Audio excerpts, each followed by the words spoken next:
Bonjour Laure. Bonjour Raphaël. On a parlé il y a quelques jours aux États-Unis et son conflit avec le Pentagone. Eh bien, la société d'intelligence artificielle Anthropic, la mère de Claude, est en discussion avec Bruxelles pour lui donner l'accès à un autre modèle, Mythos. Alors, de quoi s'agit-il ? Eh bien, Mythos, c'est le petit frère, beaucoup plus performant que Claude. Il est entraîné pour être spécialement bon en code et donc ça le rend notamment très performant pour ce qui est de la cybersécurité. Il est capable de détecter à toute vitesse, à très grande échelle, des failles informatiques qui étaient jusqu'à présent passées inaperçues.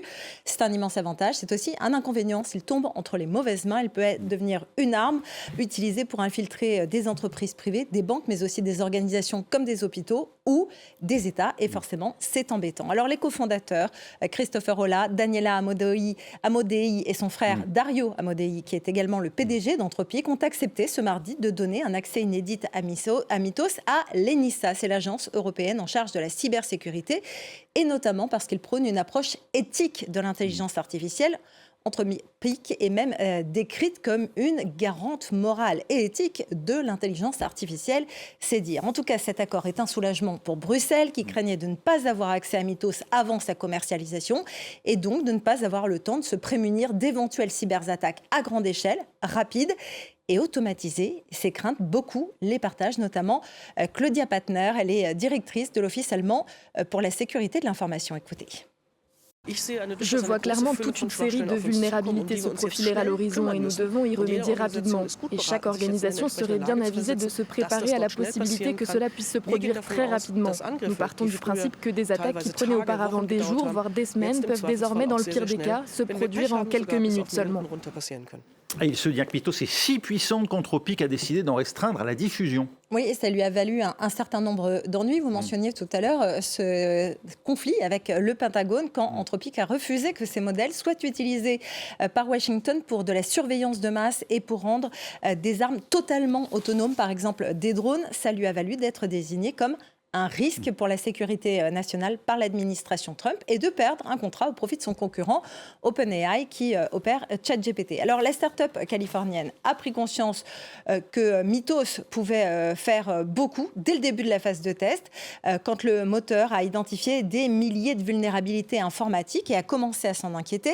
L'entreprise a donc décidé de réagir. Elle a créé le projet Glasswing avec une cinquantaine de partenaires d'entreprises pour identifier les faiblesses de certains programmes, organisations et réseaux. Ça a permis la détection, selon Anthropic, de plus de 10 000 points de faiblesse d'importance, je cite, haute ou cruciale dans des programmes les plus sensibles au monde. Fin de citation. Et selon Anthropic, eh bien, une cyberattaque sur l'un de ses partenaires pourrait toucher plus de 100 millions de personnes à travers le monde, avec des risques notamment pour la sécurité des États-Unis, mais aussi pour la sécurité mondiale.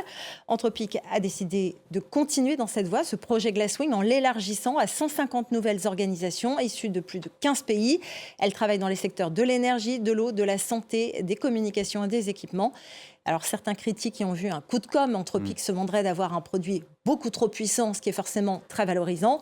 Mais ça pourrait aussi être du marketing de la peur. N'empêche que le gouvernement américain a finalement lui aussi testé le modèle, malgré ses différends avec Anthropic. Et début mai, il a annoncé des accords avec Google, Microsoft, xAI pour prévoir l'évaluation de leur modèle d'IA avant commercialisation. Faut-il y voir un lien avec Mythos et Anthropic ? On ne sait pas. Washington ne s'est pas prononcé dessus. Voilà, et puis à l'image d'OpenAI, la maison mère de ChatGPT, eh bien Anthropic a déposé un dossier confidentiel d'entrée en bourse auprès du régulateur américain, la SEC. Oui, alors c'est le tout début. Le dossier est confidentiel pour l'instant et on ne peut pas savoir quand il y aura cotation ni même s'il y aura entrée en bourse parce que, eh bien, pour l'instant, ça n'est que la première étape. Reste beaucoup à faire et puis cette opération Dixit Anthropic dépendra des conditions de marché et bien sûr d'autres facteurs pour l'instant inconnus puisque le dossier reste une fois encore confidentiel. Mais ce qu'on sait, c'est qu'Anthropic, c'est une entreprise qui marche très bien.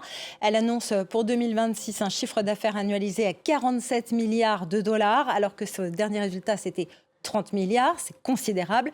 Et puis jeudi dernier, une levée de fonds a permis de récolter 65 milliards de dollars, ce qui lui permet désormais d'être valorisé à la somme à peine imaginable de 965 milliards de dollars. Ce chiffre place Anthropic en tête des entreprises de l'IA, devant son rival OpenAI, éditeur de ChatGPT, qui n'est valorisé que, entre guillemets, 852 milliards de dollars. Merci Laure.